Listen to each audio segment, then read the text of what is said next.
혹시 2024년 11월 펜타곤에서 긴급회의가 소집됐다는 사실을 아십니까? 국방장관, 합참의장, NSA 국장, CIA 부국장, 미국 안보의 최정점에 있는 사람들이 모두 모였습니다. 회의록에는 이렇게 적혀 있었습니다. 어떻게 되돌릴 것인가? 되돌린다? 사실 그 전날 밤 미국 국무부 우주안보 전략 차관보의 책상 위로 한 장의 보고서가 떨어졌습니다. 거기엔 3개의 단어만 적혀 있었죠. 0.25m. 그리고 한국. 대체 한국에서 무슨 일이 일어난 걸까요? 그리고 왜 미국은 가장 가까운 동맹 앞에서 무력해졌을까요? 오늘 그 10일간의 기록을 미국의 시선으로 따라가 보겠습니다. 그 보고서를 받기 전까지 나는 확신하고 있었다.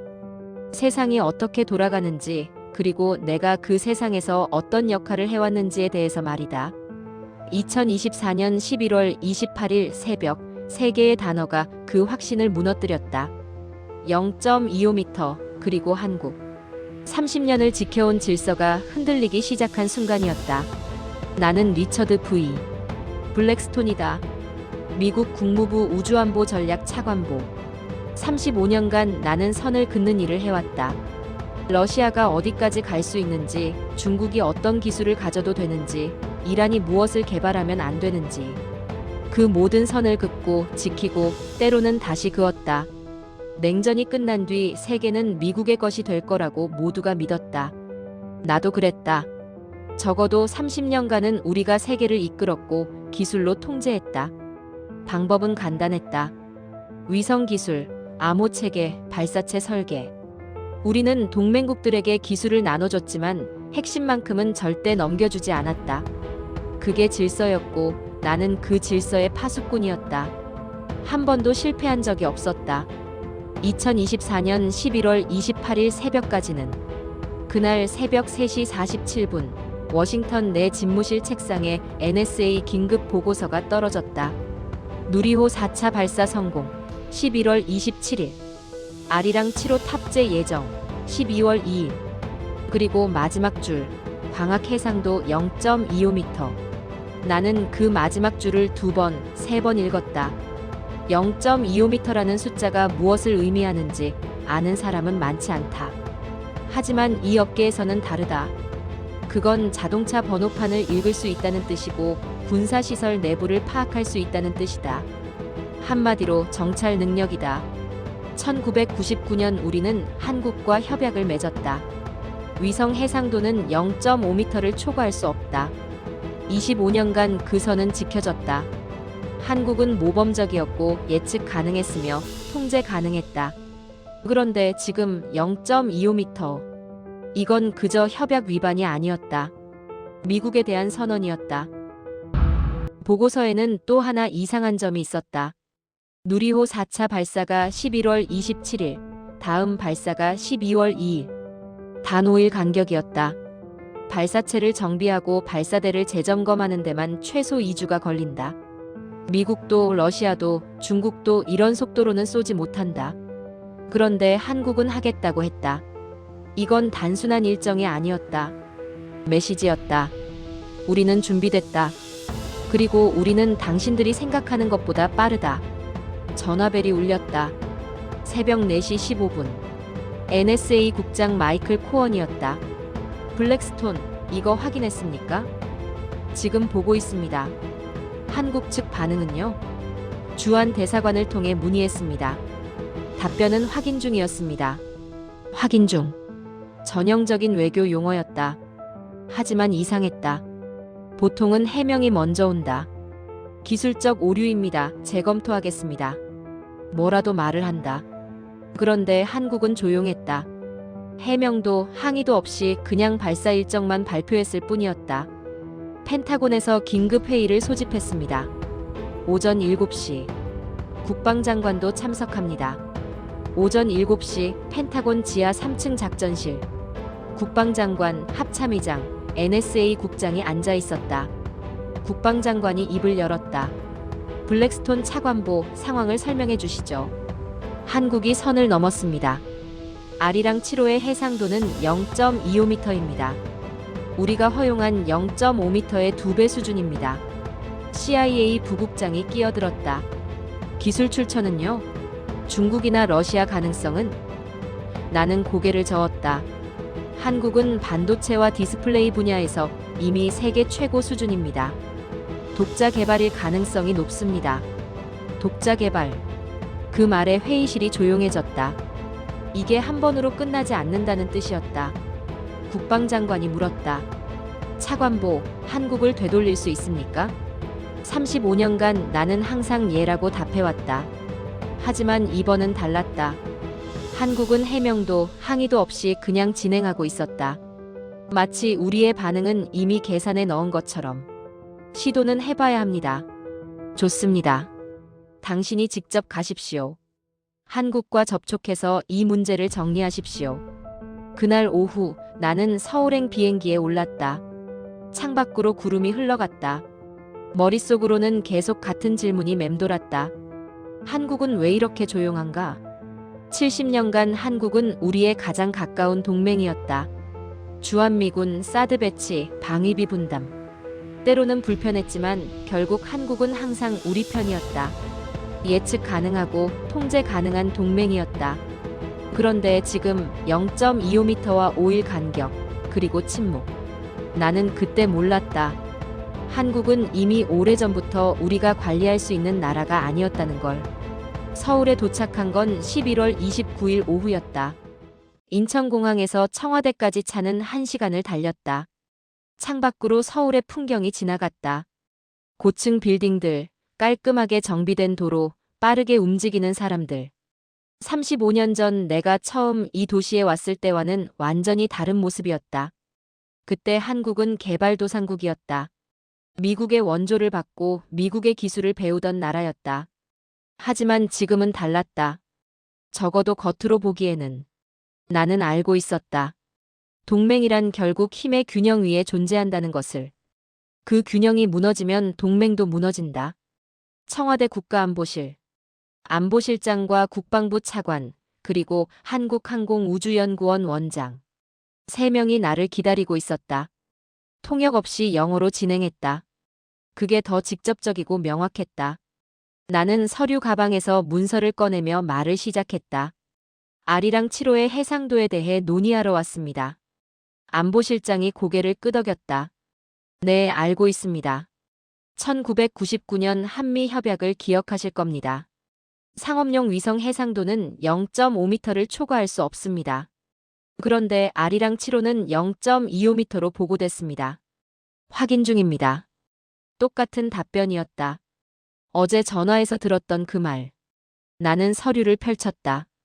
확인이 아니라 조정이 필요합니다. 미국은 3가지를 요구합니다. 첫째, 위성 해상도 재조정. 0.25m는 협약을 명백히 위반한 것입니다. 0.5m 이하로 낮추시거나 최소한 군사용 차량 모드는 비활성화해야 합니다. 둘째, 텔레메트리 실시간 공유. 발사 준비 단계부터 위성 분리까지 모든 궤도 데이터를 미국 우주군 사령부와 실시간으로 공유해야 합니다. 셋째, 궤도 조정 사전 협의. 위성의 궤도 변경이나 기동은 미국과 사전 협의 후에만 진행되어야 합니다. 안보실장은 차를 한 모금 마셨다. 표정은 여전히 차분했다. 검토하겠습니다. 검토. 또 그 단어였다.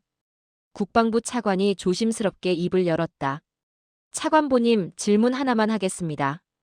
이 요구사항들은 사실상 우리 위성에 대한 통제권을 요구하시는 겁니까? 나는 잠시 망설였다. 통제권이라는 단어는 너무 직설적이었다. 통제가 아닙니다. 협력입니다.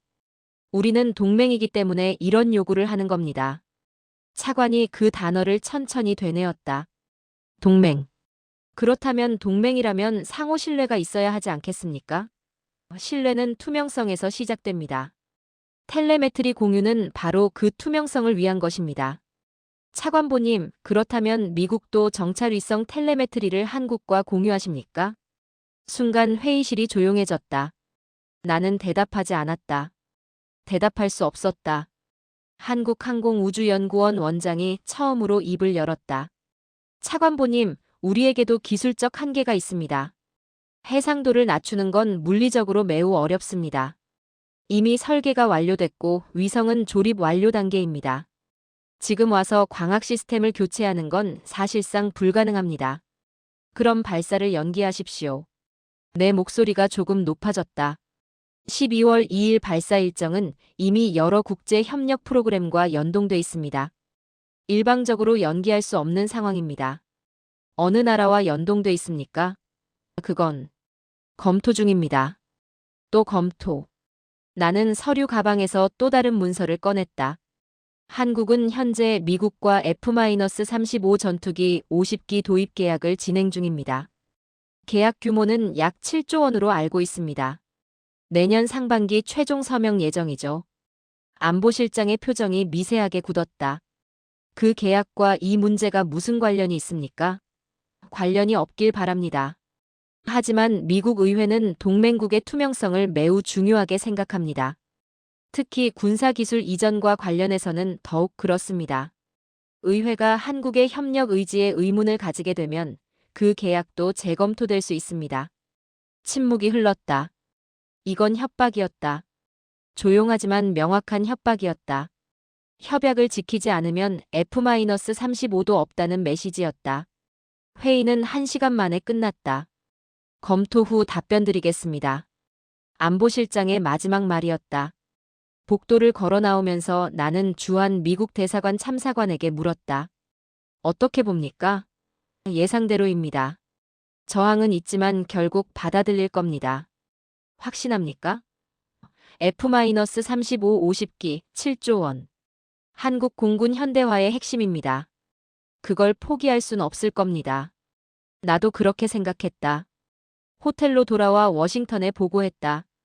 국방장관은 만족스러워했다. 좋습니다. 계속 압박하십시오. 하지만 침대에 누워서도 한 가지가 계속 신경 쓰였다. 한국은 왜 이렇게 차분한가? 보통은 격앙된다. 항의하고 반발한다. 하지만 한국은 그냥 조용히 검토하겠다고만 했다. 마치 이미 답을 정해놓은 것처럼. 35년간의 경험이 말하고 있었다. 너무 쉽게 물러나는 상대는 위험하다. 다음 날 아침 안보실장에게서 연락이 왔다. 차관보님, 오후 2시에 다시 만나고 싶습니다. 우리의 입장을 전달하겠습니다. 나는 미소 지었다. 결국 받아들이는구나. 오후 2시 같은 회의실. 안보실장이 서류 한 장을 내밀었다. 나는 그걸 받아 첫 줄을 읽었다. 그 순간 미소가 사라졌다. 대한민국 정부는 귀측의 요구를 수용할 수 없음을 통보합니다. 거절 통보를 받은 뒤 나는 워싱턴으로 돌아가지 않았다. 상황을 지켜봐야 했다. 한국이 다음에 무엇을 할지 알아야 했다. 하지만 그 다음 72시간 동안 아무 일도 일어나지 않았다. 정확히는 아무것도 보이지 않았다. 11월 30일 오전 한국항공우주연구원이 완전히 블랙아웃에 들어갔다. 외부 인터넷이 차단됐고 내부 무선망까지 종료됐으며 심지어 직원들의 개인 휴대폰 통신까지 차단됐다는 보고가 들어왔다. 대전에 있는 연구원 건물은 마치 세상과 단절된 섬처럼 조용했다. CIA 서울 지부장이 긴급 보고를 올렸다. 완전 고립 상태입니다. 어떤 신호도 나오지 않습니다. 위성통신도 유선통신도 모두 차단됐습니다. 나는 워싱턴의 국방장관에게 전화했다. 한국이 움직이고 있습니다. 뭔가 준비하고 있습니다. 어떤 준비입니까? 아직 모릅니다. 하지만 72시간 동안 완전히 외부와 단절됐습니다. 국방장관은 잠시 침묵하다 말했다. 항복 절차를 준비하는 것 아닙니까? 우리 요구를 받아들이기 위해 내부 조율 중일 수도 있습니다. 나도 그렇게 생각하고 싶었다. CIA도 같은 분석을 내놨다. 암호키 정리 작업으로 보입니다. 텔레메트리 공유를 위한 시스템 재설정 중일 가능성이 높습니다. 그 분석은 논리적이었다. 우리 요구를 받아들이려면 기존 통신 체계를 전면 수정해야 했다. 블랙아웃은 그 작업을 위한 것처럼 보였다. 나는 안도했다. 역시 F-35 카드가 먹혔구나. 12월 1일, 발사 하루 전. 한국 측에서 실무 회담 요청이 왔다. 나는 확신했다. 이제 항복 조건을 논의하러 오는 거다. 오후 3시 청와대가 아닌 국방부 회의실에서 만났다. 한국 측 대표는 국방부 우주정책관이었다. 그는 두꺼운 서류철을 들고 왔다. 차관보님, 우리의 최종 입장을 전달하겠습니다. 나는 고개를 끄덕이며 서류를 받았다. 하지만 첫 페이지를 펼치는 순간 내 손이 멈췄다. 독자 위성통신 체계 구축 계획서. 이건 항복 문서가 아니었다. 이건 독립선언이었다. 서류에는 한국이 독자적으로 구축한 위성통신 암호 체계가 상세히 나와 있었다. 미국 시스템과 완전히 분리된 한국만의 체계였다. 텔레메트리도 궤도 제어도 통신 암호도 모두 독자 기술이었다. 이건 내 목소리가 떨렸다. 이건 우리가 요구한 게 아닙니다. 우주정책관이 차분하게 말했다. 맞습니다. 귀측 요구는 수용할 수 없다고 이미 통보했습니다. 대신 우리는 우리만의 체계를 구축했습니다. 72시간 동안 완성했습니다. 나는 서류를 덮었다. 손이 떨렸다. 72시간. 우리는 그 침묵을 항복으로 착각했다. 하지만 한국은 그 시간을 다른 데 쓰고 있었다. 준비가 아니라 완성이었다. 내일 발사는 예정대로 진행됩니다. 우리 체계로. 정책관의 목소리는 단호했다. 나는 아무 말도 할 수 없었다. 35년간 나는 많은 협상을 해왔지만 이런 경우는 처음이었다. 상대가 우리의 요구를 거부한 게 아니라 아예 다른 게임을 시작한 것이었다. 호텔로 돌아오는 차 안에서 나는 창밖을 멍하니 바라봤다. 서울의 저녁거리는 평온했다. 하지만 내 머릿속은 혼란스러웠다. 우리는 침묵을 항복이라 불렀다. 하지만 그들은 그 침묵 속에서 새로운 질서를 쓰고 있었다. 내일 12월 2일. 아리랑 7호가 발사된다. 우리가 볼 수 없는 방식으로. 12월 2일 새벽, 나는 다시 대전으로 향했다. 한국항공우주연구원 나로우주센터가 아닌 대전의 주통제실로 갔다. 발사를 막을 수는 없었다. 하지만 최소한 지켜볼 수는 있어야 했다. 아니, 정확히는 통제할 수 있어야 했다. 전날 밤 워싱턴과 긴급 화상회의를 했다. 국방장관은 분노했지만 나는 차분하게 말했다.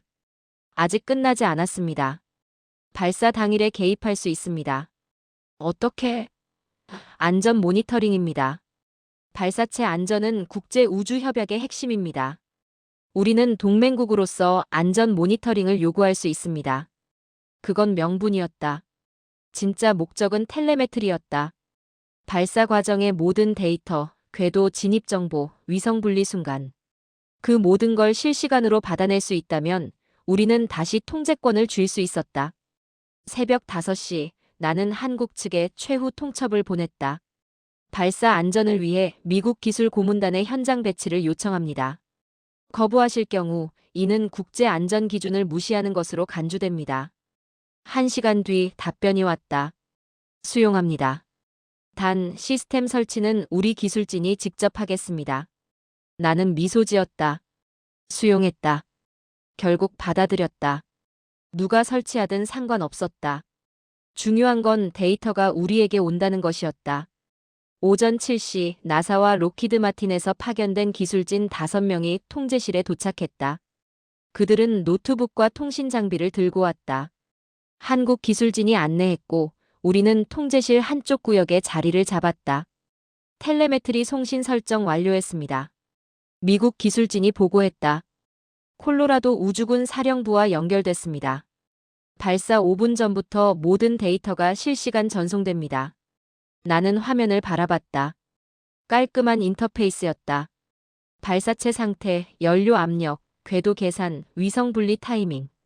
모든 게 우리 화면에 표시될 것이었다. 오전 10시, 발사 2시간 전. 한국 통제실은 차분했다. 기술진들은 조용히 각자 자리에서 체크리스트를 확인했다. 그 침착함이 오히려 불안했다. 나는 통제실 뒤편에 또 다른 방이 있다는 걸 발견했다. 저건 뭡니까? 한국 기술진이 대답했다. 백업 통제실입니다. 만약을 위한 예비 시설입니다. 백업. 나는 고개를 끄덕였다. 모든 우주센터에는 백업 시스템이 있다. 주 통제실에 문제가 생기면 그쪽에서 인계받는 구조다. 나는 그게 형식적인 예비실이라고 생각했다. 중요한 건 주 통제실이었고 우리는 여기 있었다. 오전 11시 30분. 발사 30분 전. 모든 시스템 정상입니다. 한국 발사관제사의 목소리가 울려 퍼졌다. 내 옆에 있던 미국 기술진이 화면을 확인했다. 우리 쪽도 정상입니다. 데이터 수신 완벽합니다. 나는 안도했다. 이제 끝났다. 콜로라도 우주군 사령부에서도 확인 메시지가 왔다. 한국 발사체 텔레메트리 수신 중. 모든 파라미터 가시화 완료. 이제 한국은 다시 우리 관리 범위로 들어왔다. 발사하든 궤도를 조정하든 위성을 어디로 보내든 우리는 모든 걸 볼 수 있었다. 보는 것은 통제의 시작이었다. 35년간 나는 그렇게 배워왔다. 발사 10분 전. 카운트다운이 시작됐다. 한국 통제실의 대형 스크린에 누리호가 발사대에 서 있는 모습이 보였다. 하얀 발사체, 푸른 하늘. 나는 그 광경을 지켜보며 생각했다. 통제는 완성됐다. 하지만 나는 몰랐다. 가장 위험한 순간은 모든 게 정상일 때라는 것을. 발사 10분 전 모든 게 정상이었다. 한국 통제실의 대형 스크린에는 누리호가 발사대에 우뚝 서 있었다. 연료 주입 완료, 날씨 양호, 모든 시스템 그린라이트. 내 옆에 있던 미국 기술진도 노트북 화면을 보며 고개를 끄덕였다. 텔레메트리 정상입니다. 모든 데이터 수신 중입니다. 콜로라도 우주군 사령부에서도 확인 메시지가 왔다. 한국 발사체 추적 중. 궤도 예측 모델 가동. 준비 완료. 나는 팔짱을 끼고 화면을 바라봤다. 이제 한국이 무엇을 하든 우리는 볼 수 있었다. 통제의 첫 단계는 관찰이다. 우리는 그 단계를 확보했다. T-9분. 갑자기 미국 기술진이 노트북을 두드리기 시작했다. 이상합니다. 뭐가? 신호 강도가 떨어지고 있습니다. 텔레메트리 패킷 손실률이 올라가고 있습니다. 나는 그의 화면을 들여다봤다. 숫자들이 빠르게 변하고 있었다. 신호 강도 95%, 87%, 72%. 뭔가 간섭이 있습니다. 전파 간섭일 수도 있습니다. 나는 한국 기술진에게 다가갔다. 지금 무슨 일입니까? 텔레메트리 신호가 약해지고 있습니다. 한국 발사관제사는 차분하게 대답했다. 우리 쪽 시스템은 모두 정상입니다. 발사 절차에 문제 없습니다. T-7분. 신호 강도가 계속 떨어졌다.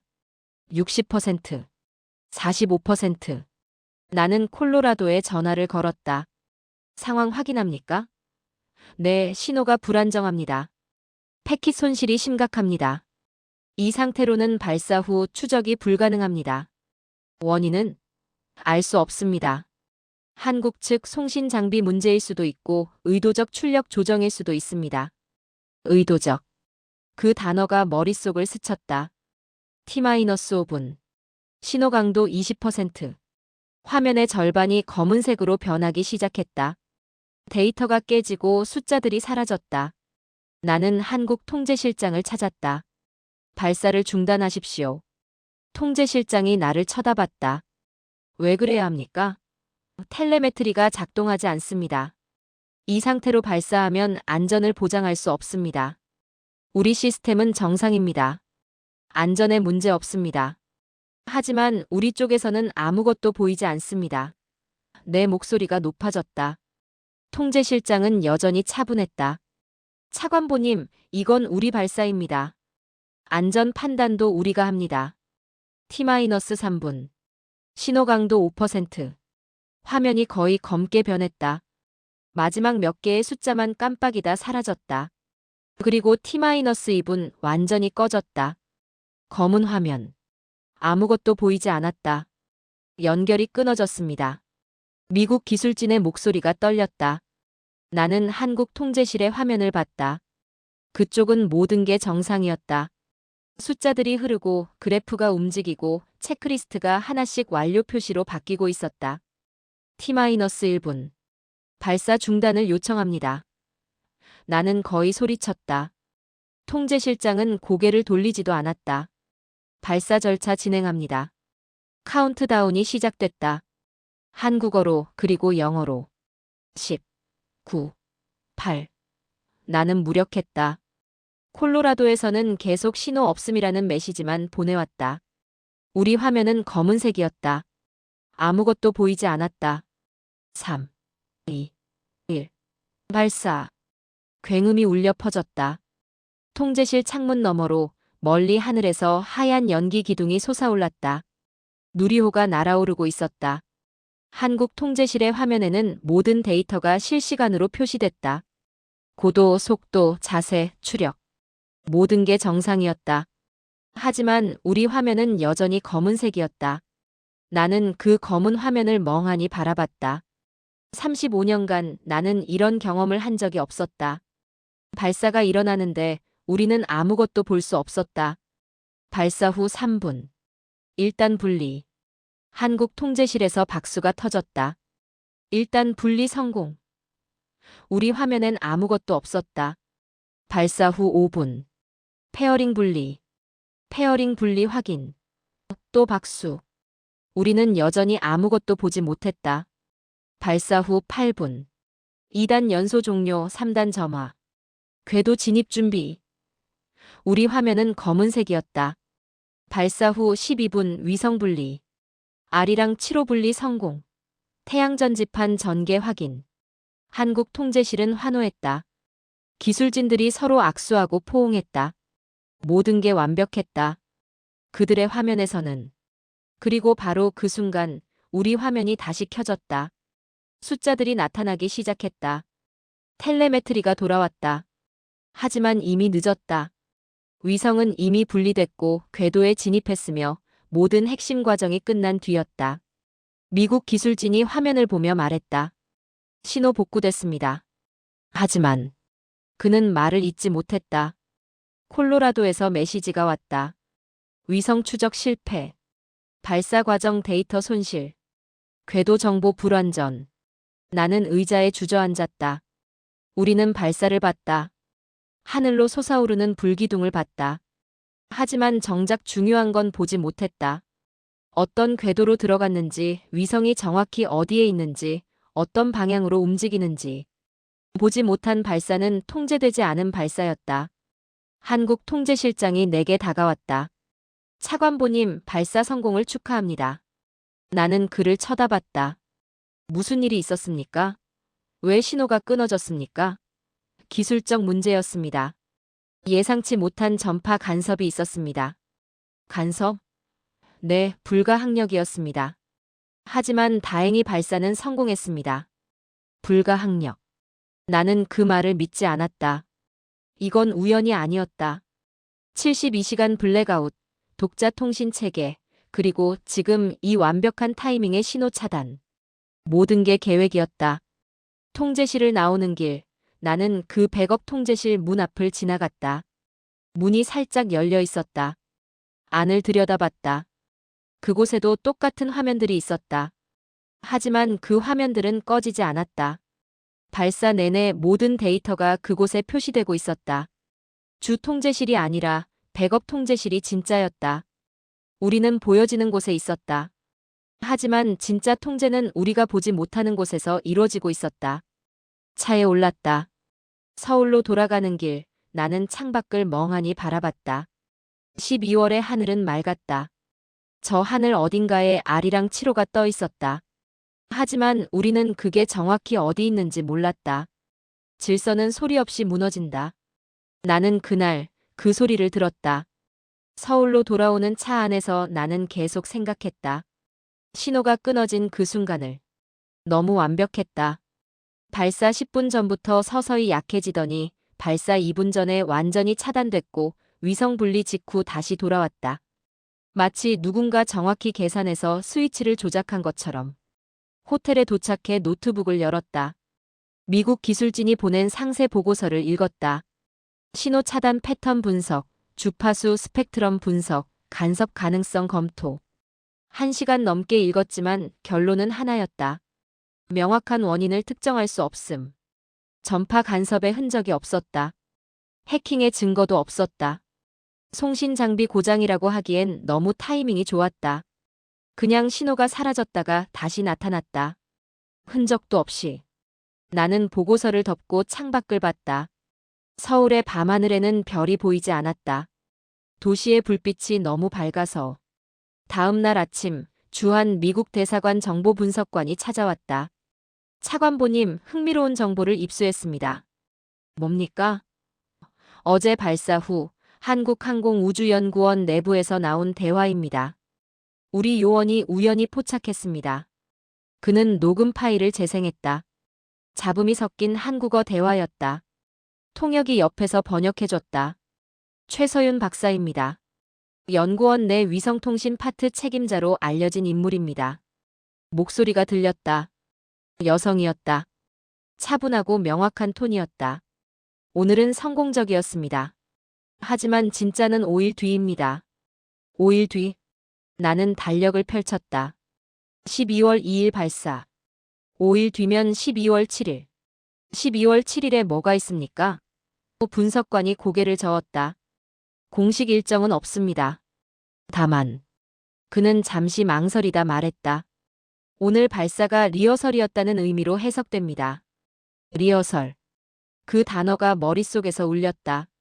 나는 자리에서 일어나 창가로 걸어갔다. 리허설. 오늘의 발사가 연습이었다면 무엇을 위한 연습이었나? 갑자기 모든 게 연결되기 시작했다. 11월 27일 누리호 4차 발사. 그리고 12월 2일 아리랑 7호 발사. 단 5일 간격. 우리는 그 간격이 짧다는 것만 신경 썼다. 하지만 진짜 의미는 따로 있었다. 11월 27일 발사 때도 텔레메트리를 받았습니까? 분석관이 서류를 뒤적이며 대답했다. 아니요, 그때는 우리 기술진이 현장에 없었습니다. 한국이 독자 발사라 통보해서 우리는 원격으로만 추적했습니다. 추적 성공했습니까? 부분적으로만요. 발사 초기와 궤도 진입은 확인했지만 중간 과정은 추적이 어려웠습니다. 나는 천천히 고개를 끄덕였다. 이제 보였다. 11월 27일, 한국은 첫 번째 시험을 했다. 우리가 그들의 발사를 얼마나 추적할 수 있는지 확인했다. 그리고 오늘 12월 2일, 두 번째 시험. 우리 기술진이 현장에 있어도 신호를 차단할 수 있는지 확인했다. 우리는 시험당한 겁니다. 내 목소리가 낮았다. 뭐라고요? 한국은 우리를 시험했습니다. 우리의 감시망을 무력화할 수 있는지. 두 번에 걸쳐 확인한 겁니다. 그리고 성공했습니다. 나는 즉시 워싱턴에 긴급 보고를 올렸다. 화상회의로 국방장관, NSA 국장, 합참의장에게 직접 브리핑했다. 한국의 두 차례 발사는 단순한 위성 발사가 아니었습니다. 이건 우리 감시 체계에 대한 테스트였습니다. 그들은 우리가 무엇을 볼 수 있고 무엇을 볼 수 없는지 파악했습니다. NSA 국장이 끼어들었다. 증거가 있습니까? 내부 대화 녹취가 있습니다. 오늘은 성공적이었다. 하지만 진짜는 5일 뒤다라는 내용입니다. 그게 증거입니까? 단순한 축하 인사일 수도 있지 않습니까? 나는 답답했다. 11월 27일과 12월 2일 두 번의 발사 패턴을 보십시오. 모두 우리의 추적이 실패했습니다. 이건 우연이 아닙니다. 합참의장이 냉정하게 말했다. 블랙스톤 차관보, 당신은 지금 과민 반응하고 있습니다. 한국은 우리 동맹입니다. 설령 기술적으로 앞서간다 해도 그들이 우리를 시험할 이유가 없습니다. 하지만 증거를 가져오십시오. 명확한 증거를. 녹취 한 줄로는 부족합니다. 화상회의가 끝났다.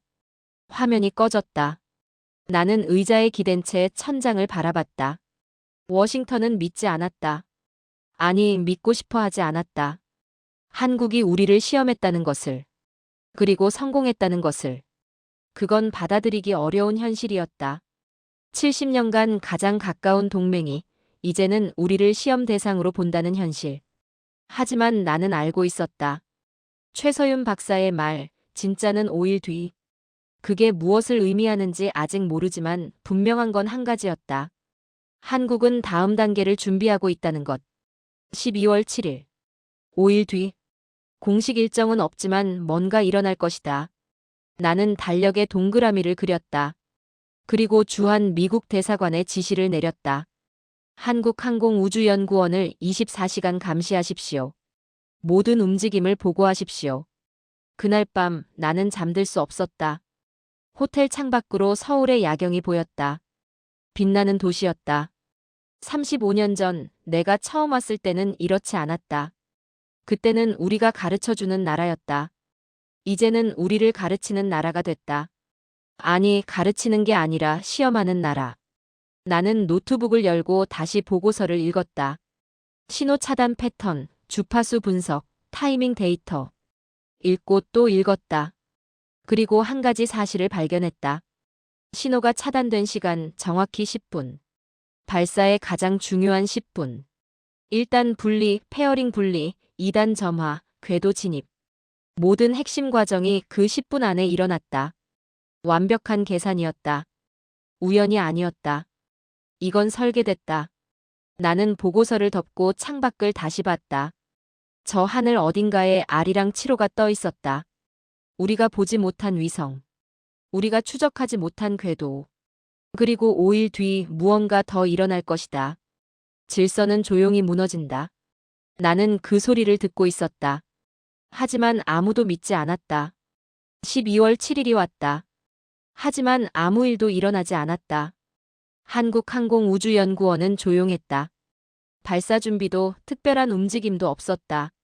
주한 미국 대사관의 24시간 감시 보고에도 이상 징후는 없었다. 나는 혼란스러웠다. 진짜는 5일 뒤라던 그 말은 무엇이었나? 12월 8일 새벽 전화벨이 울렸다. 콜로라도 우주군 사령부였다. 차관보님, 긴급 상황입니다. 무슨 일입니까? R이랑 7호가 움직이고 있습니다. 궤도 기동을 시작했습니다. 나는 벌떡 일어났다. 어디로? 북미 대륙 상공으로 접근 중입니다. 1시간 뒤 나는 긴급 화상회의에 참석했다. 국방장관의 얼굴이 굳어 있었다. 상황을 설명하시죠. 우주군 사령관이 화면을 공유했다. R이랑 7호가 12시간 전부터 궤도 기동을 시작했습니다. 현재 북미 상공 500km 궤도에 진입했습니다. 촬영 중입니까? 확인 중입니다. 하지만 궤도상 위치로 보아 미국 본토 관측이 가능한 위치입니다. 국방장관이 나를 쳐다봤다. 이게 당신이 말한 진짜입니까? 그런 것 같습니다. NSA 국장이 끼어들었다. 재밍을 준비하십시오. 위성과의 통신을 차단해야 합니다. 나는 반대했다. 그건 동맹국 위성에 대한 공격 행위입니다. 지금 그게 중요합니까? 저 위성이 우리 군사시설을 촬영하고 있을 수 있습니다. 국방장관이 결정을 내렸다. 재밍 준비하십시오. 하지만 실행은 내 명령을 기다리십시오. 2시간 뒤 콜로라도에서 보고가 올라왔다. 재밍 준비 완료. 표적 위성의 표준 통신 주파수 대역 확인.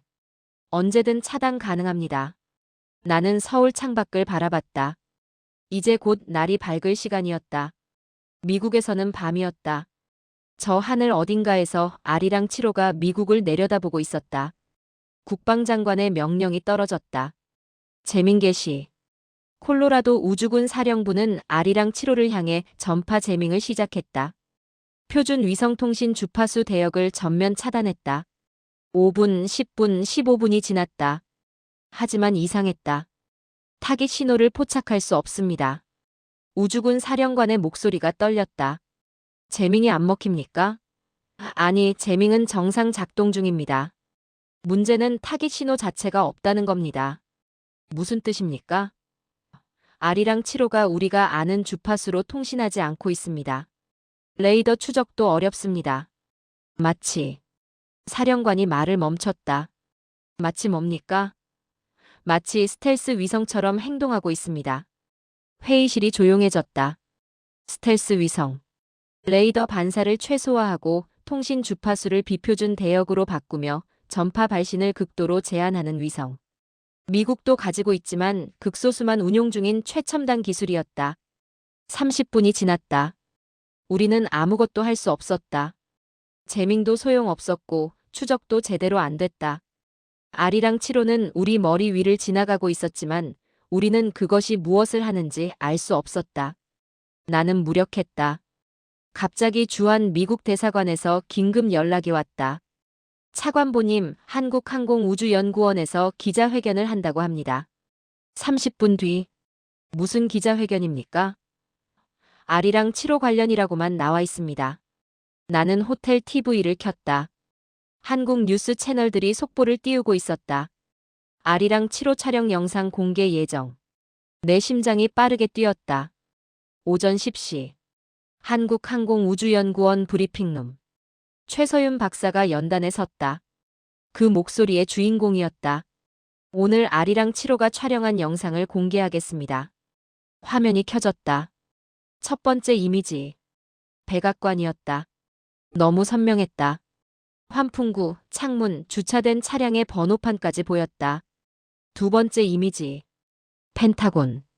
건물 옥상의 안테나 구조까지 식별 가능했다. 세 번째 이미지. 콜로라도 우주군 사령부. 고정 볼트 하나하나가 보였다. 나는 화면을 멍하니 바라봤다. 그리고 최서윤 박사가 말했다. 참고로 이 이미지들은 오늘 촬영한 것이 아닙니다. 내 숨이 멈췄다. 이건 12월 2일 아리랑 6호가 촬영한 것입니다. 아리랑 6호. 5일 전에 발사된 게 아니었다. 이미 오래전에 궤도에 있었다. 그리고 조용히 우리를 촬영하고 있었다. 우리는 아리랑 7호만 신경 쓰고 있었다. 하지만 진짜는 이미 하늘에 있었다. 나는 주저앉았다. 30년간 쌓아온 확신이 무너지는 소리가 들렸다. 우리는 계산했다고 믿었다. 하지만 계산당하고 있었다. 아리랑 6호. 나는 그 이름을 알고 있었다. 2023년에 발사된 위성이었다. 해상도 0.5m로 보고됐고 우리는 그걸 상업용으로 분류했다. 협약 범위 내였고 문제 없었다. 아니, 문제 없다고 생각했다. 최서윤 박사가 브리핑을 계속했다. 아리랑 6호는 발사 당시 0.5m 모드로 운영됐습니다. 하지만 올해 초 소프트웨어 업그레이드를 통해 0.25m 모드가 활성화됐습니다. 소프트웨어 업그레이드. 하드웨어가 아니라 소프트웨어였다. 물리적 변경이 아니라 프로그램 변경이었다. 우리는 하드웨어만 감시했다. 발사, 궤도, 물리적 사양. 하지만 소프트웨어는 감시하지 않았다. 그럴 수 없었다. 지난 6개월간 아리랑 6호는 시범 촬영을 진행했습니다. 오늘 공개한 이미지들은 그 일부입니다. 화면에 다시 이미지들이 나타났다. 백악관, 펜타곤, 콜로라도. 그리고 더 많은 이미지들. 캘리포니아 공군 기지, 텍사스 우주센터, 버지니아 NSA 본부. 모두 지난 몇 달간 촬영된 것들이었다. 나는 전화기를 들었다. 손이 떨렸다. 워싱턴에 있는 국방장관에게 연결했다. 보고 계십니까? 보고 있습니다. 그의 목소리도 떨리고 있었다. 이건. 내가 말을 잇지 못하자 그가 대신 말했다. 이건 우리가 6개월간 노출돼 있었다는 뜻입니다. 맞았다. 6개월. 우리는 한국이 선을 넘었다고 생각하며 아리랑 7호에만 집중했다. 하지만 진짜는 이미 하늘에 있었고 우리를 보고 있었다. 조용히 그리고 정확하게. 최서윤 박사가 마지막으로 말했다. 우리는 이 기술을 공격용으로 사용하지 않을 것입니다. 하지만 우리가 볼 수 있다는 것, 그리고 필요하다면 볼 것이라는 점은 분명히 하고 싶습니다. 그 말이 끝나자 브리핑이 종료됐다. 나는 TV를 껐다. 방은 조용했다. 하지만 내 머릿속은 시끄러웠다. 30년간 나는 기술로 세계를 통제할 수 있다고 믿었다. 우리가 더 나은 기술을 가지고 있으면, 우리가 더 많이 볼 수 있으면 세계는 우리 손 안에 있다고 생각했다. 하지만 지금 우리가 보여지고 있었다. 한국은 공격하지 않았다. 협박하지도 않았다. 그냥 보여줬다. 우리도 볼 수 있다는 것을. 그리고 그게 더 강력한 메시지였다. 공격은 전쟁을 의미하지만 보여주는 것은 능력을 의미한다. 한국은 능력을 증명했고 우리는 그걸 인정할 수밖에 없었다. 창밖을 봤다. 서울의 하늘은 맑았다. 12월의 차가운 공기가 느껴졌다. 저 하늘 어딘가에 아리랑 6호가 떠 있었다. 그리고 아리랑 7호도. 우리가 추적하지 못한 위성들이 조용히 궤도를 돌고 있었다. 나는 노트북을 열어 사임서를 작성하기 시작했다. 35년간 지켜온 자리였지만 이제는 내려놓을 때였다.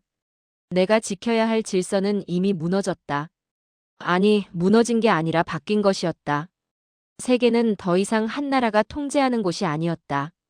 한국이 그걸 증명했다. 사임서를 쓰면서 나는 이상하게도 안도감을 느꼈다. 패배했지만 동시에 자유로웠다. 30년간 나는 선을 긋고 지키느라 지쳐 있었다. 이제 그 선은 사라졌다. 아니, 다시 그려지고 있었다. 한국이, 그리고 아마 다른 나라들도 함께. 다음 날, 나는 한국을 떠나기 전 마지막으로 청와대를 방문했다. 안보실장이 나를 맞았다. 차관보님, 출국 전에 들러주셔서 감사합니다. 할 말이 있어서 왔습니다. 우리는 조용한 접견실에 앉았다.